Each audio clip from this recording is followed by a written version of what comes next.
आज ये दिन जहां आपके लोहाना क्षेत्र में संपन्न हुआ। बंधुओं, आप सभी को हमारे को भी ये सौभाग्य मिला। हम सभी चाहते हैं कि जीतो की एक जो मुहिम है कि ये 9 अप्रैल हमेशा हमेशा के लिए नवकार महामंत्र डे के रूप में मनाया जाए। बहुत दिन मनाते हो, मदर्स डे मनाते हो, फादर्स डे मनाते हो, फ्रेंड्स डे मनाते हो, कितने कितने डे मनाए जाते हैं, लेकिन एक दिन नवकार महामंत्र के प्रति मनाया जाए, ये हमारे लिए सबसे ही ज्यादा गौरव की बात होगी। और आप सभी ने इस अवसर का लाभ उठाया। थोड़ी सी चर्चा करते हैं नवकार महामंत्र की।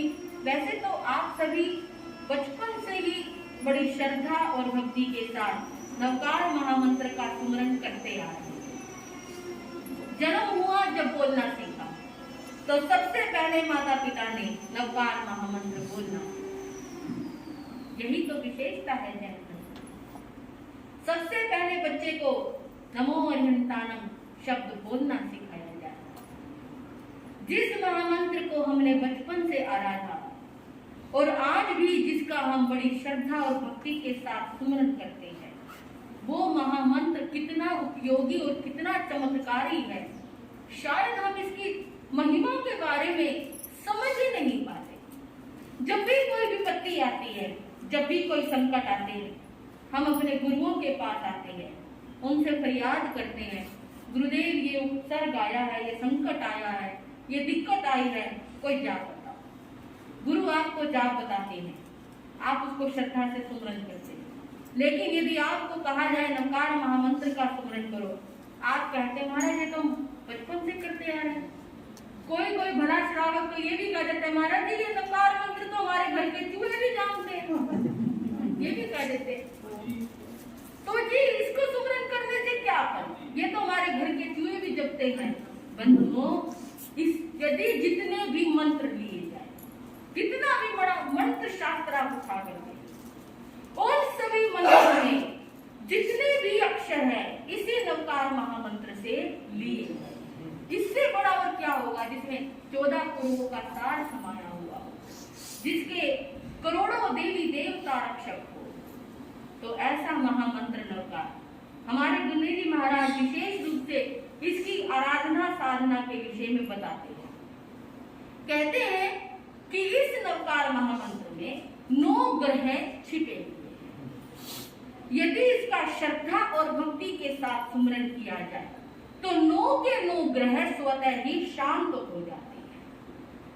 कभी आप पंडितों के गए, बता दिया शनि की दशा चल रही है जी, शुक्र की दशा चल रही है, ये दशा चल रही है, राहु केतु प्रबल हो रहे हैं, ये आपको संकट दे रहे हैं, इनको शांत करने के लिए इतने जाप करवाइए, इतना ये करवाइए, इतना पैसा खर्च होगा, इतना दान पुण्य कीजिए, आप कर लेते हैं।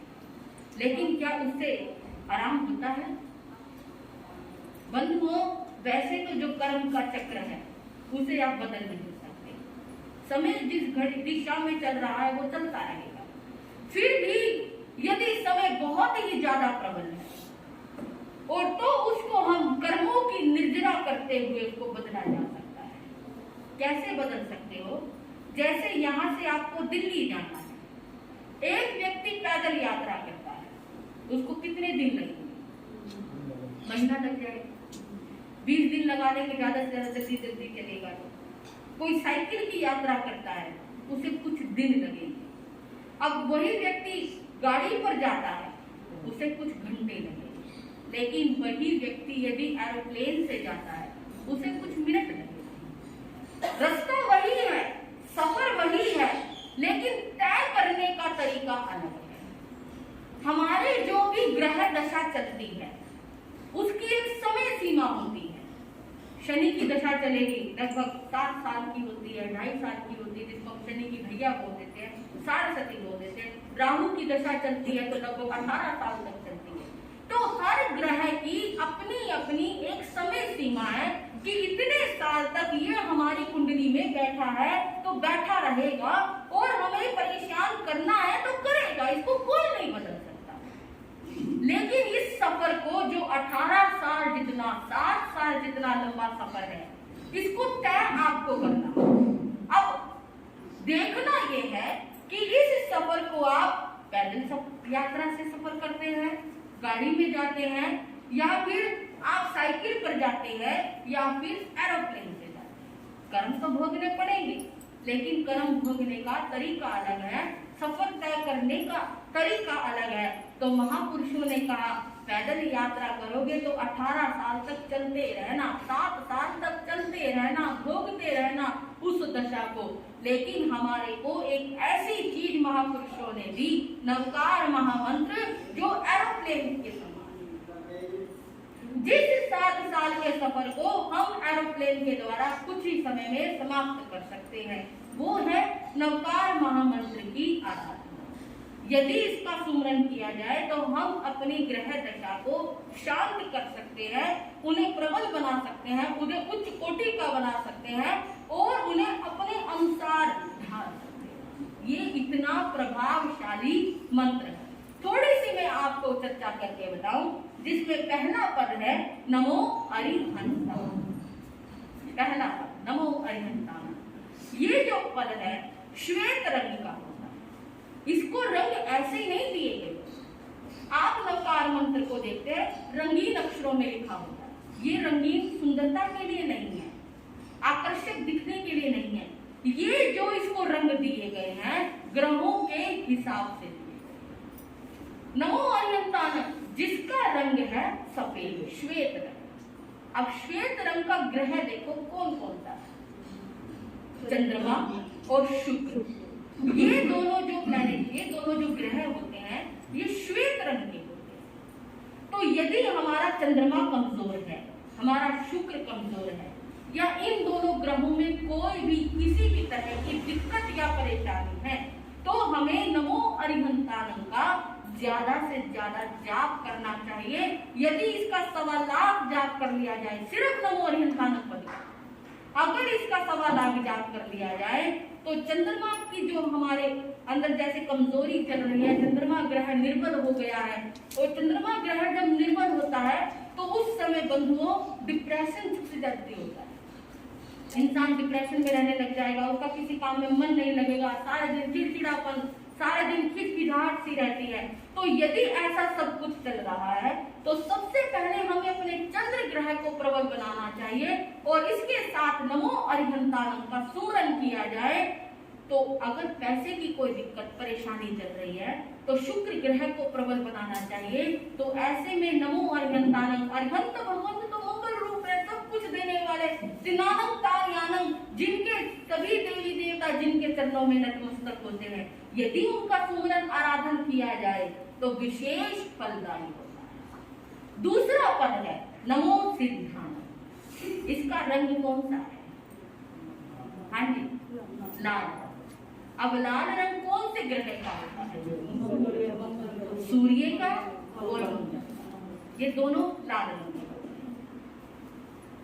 सूर्य ग्रह बड़ा ही प्रबल ग्रह है, जिसका सूर्य ग्रह मजबूत होता है, बंधुओं ये समझ लो वो अपने जीवन में बहुत तरक्की करता है। और इसलिए कभी कभी मंगल की दशा चल जाती है, जो बड़ी हमारे लिए हानिकारक होती है। तो इन दोनों ग्रहों को प्रबल बनाने के लिए कोई भी काम ना बन रहा, मंगल अगर मजबूत होगा, सूर्य यदि मजबूत होगा, किसी भी कार्य में विघ्न बाधा नहीं आ सकती। ये समझ लिए यदि आपके किसी सरकारी काम में विघ्न बाधा आ रही है, नहीं बन रहा, प्रॉपर्टी का काम नहीं बन रहा, प्लाट बेचना चाहते हो नहीं बिक रहा, कोई भी ऐसा काम है, आप काम करने के लिए जाते हो, सामने से जवाब ही नहीं मिलता, आपका काम ही नहीं बनता, तो आप नमो सिद्धानम का जाप करें। जितना नमो सिद्धानम का जाप करेंगे, सूर्य और मंगल ग्रह प्रबल होंगे, और जितने भी सरकारी काम अटके हुए हैं अवश्य बनेंगे। और ये नमो सिद्धानम के जाप का फल है। सिद्ध भगवान सभी कार्यों को सिद्ध करने वाले होते हैं। और इसके साथ साथ बंधुओं, जो ये वर्ष है सूर्य का और मंगल का वर्ष है, इस साल में बहुत लोगों के जो काम पिछले साल में नहीं हुए थे, इस साल में बनेंगे। बनने के पूरे ये कहें कि चांस है, ये साल आपको बहुत कुछ देकर जाने वाला है। जिसका विवाह नहीं हुआ विवाह होगा, जिसके संतान नहीं है संतान का योग बनेगा, जिसके पास घर नहीं है, जो चाहता है मेरा घर बन जाए, मेरा ये हो जाए, मेरा वो हो जाए, इस साल यदि वो प्रयास करे, दो बातें इस साल में है, प्रयास और जाप। यदि वो मेहनत करे, पुरुषार्थ करे, उस काम में लगा रहे, प्रयास करता रहे और साथ में नमो सिद्धांत का जाप करे, तो ये वर्ष आप लोगों को बहुत कुछ देकर जाने वाला है। तीसरा पद है नमो आयरिया, रंग है जिसका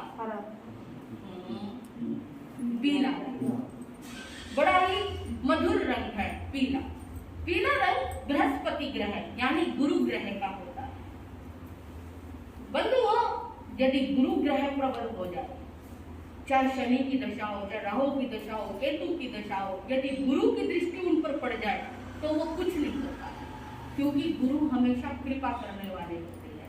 जहां गुरु की कृपा बरस गई, वहां फिर सामने से चाहे कितने भी संकट क्यों ना आ जाए, वहां पर बंधुओं व्यक्ति हर संकट का सामना आसानी से कर लेता है। और ग्रह में भी यही बात है, अगर जन्म कुंडली में गुरु उच्च का हो जाए, यदि गुरु की शनि पर, राहु पर, केतु पर दृष्टि पड़ जाए, तो ये ग्रह चाहे कितने भी हमारे को तंग करने वाले हो, ज्योतिष कह देता है गुरु की दृष्टि पड़ गई, अब ये शांत रहेंगे। ये गुरु का महत्व है ग्रहों में भी और हमारे जीवन में भी।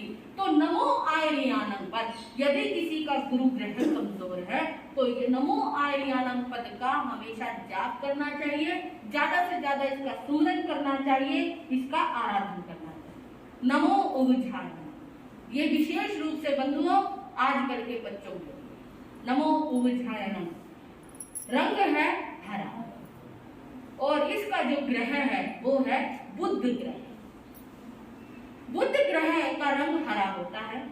तो जो बच्चे पढ़ाई में मन नहीं लगाते, पढ़ते पढ़ते ऊब जाते हैं, पढ़ते बहुत है, नंबर अच्छे नहीं आते, मेहनत बहुत करते हैं लेकिन सफलता नहीं मिल पा रही है, अगर कोई बच्चा अच्छा अधिकारी बनना चाहता है, अच्छी पढ़ाई, उच्च पढ़ाई करना चाहता है, तो ऐसे बच्चों को अभी से ही नमो उवझायनम का जाप शुरू कर देना चाहिए। नमो उवझायनम का जाप करने से हमारे जो उपाध्याय महाराज है उनकी कृपा होती है, बुध ग्रह बलवान होता है, बुध बुद्धि का प्रतीक होता है, बुद्धि तीव्र करता है, कोई भी विषय कितना भी क्लिष्ट क्यों ना हो, बच्चा उसको आसानी से समझ लेता है। तो इसलिए बुध ग्रह का जो जाप है नमो उवझायनम सभी बच्चों को करना चाहिए। पढ़ाई निर्विघ्न होती है, पढ़ाई में किसी भी तरह की बाधाएं नहीं आती। और इसके साथ साथ जो बच्चे पढ़ते हैं, आप उनका अलग से स्टडी रूम रखते हैं, कोई भी उनका कक्ष है, उसमें हरे रंग का जरूर विधान रखना चाहिए। जैसे आप दीवारों पर कलर करवाते हैं, तो बच्चों के जो स्टडी रूम की दीवारें होनी चाहिए वो हरे रंग की होनी चाहिए, क्योंकि हरा रंग शांति का, हरियाली का प्रतीक है, हमारे दिमाग में हमेशा शांति रखेगा। कभी भी बच्चों के कमरों में डार्क रंग नहीं करना चाहिए, हमेशा हरा रंग रखो, इससे उनका जो दिमाग है वो शांत रहेगा, पढ़ाई की ओर आगे बढ़ेगा, तो उनको पढ़ाई में तरक्की प्राप्त होगी। और आप अपने बच्चों से अगर वो पूरे नवकार मंत्र की जाप नहीं कर पाते हैं तो उनको ये विशेष रूप से कहो कि नमो उवझायनम की 3 माला तो अवश्य ही करनी चाहिए। 5वां पद है नमो लोए सवसाव। नमो लोए सवसाव बंधुओं, जिसका फल है राहु, केतु, शनि, रंग है काला या नीला। अब ये तीनों ही ग्रह बड़े क्रूर ग्रहों में आते हैं, तो क्रूर ग्रहों के जो रंग है वो भी काले रंग ही है। तो नमो लोए सवसावनम, साधु जी महाराज इस संसार में जो विचरण कर रहे हैं उनकी कृपा दृष्टि हम पर बनी रहे। किसी की राहु की दशा चल रही हो, किसी की केतु की हो, किसी की शनि की हो, किसी भी तरह की दशा चल रही हो, सारस्वती हो, ढैया हो, तो हमें नमो लोए सवसावनम का ज्यादा से ज्यादा जाप करना चाहिए, ज्यादा से ज्यादा आराधन करना चाहिए। इससे हमारे ग्रह शांत रहते हैं और आने वाली सभी विघ्न बाधाएं दूर से ही टल जाती हैं। बाधाएं आएंगी, विघ्न आएंगे, मैं पहले ही बता रही हूँ, किए हुए कर्मों का फल भोगना पड़ेगा, लेकिन बंधुओं वो इतनी आसानी से टल जाएगा कि आपको पता भी नहीं लगेगा कि आंधी आई भी थी या नहीं आई थी, तूफान आया भी था या नहीं आया था। नवकार मंत्र छतरी के समान है, बारिश आती है, बारिश में इंसान खड़ा है, पर अगर वो छतरी तान ले भीगेगा।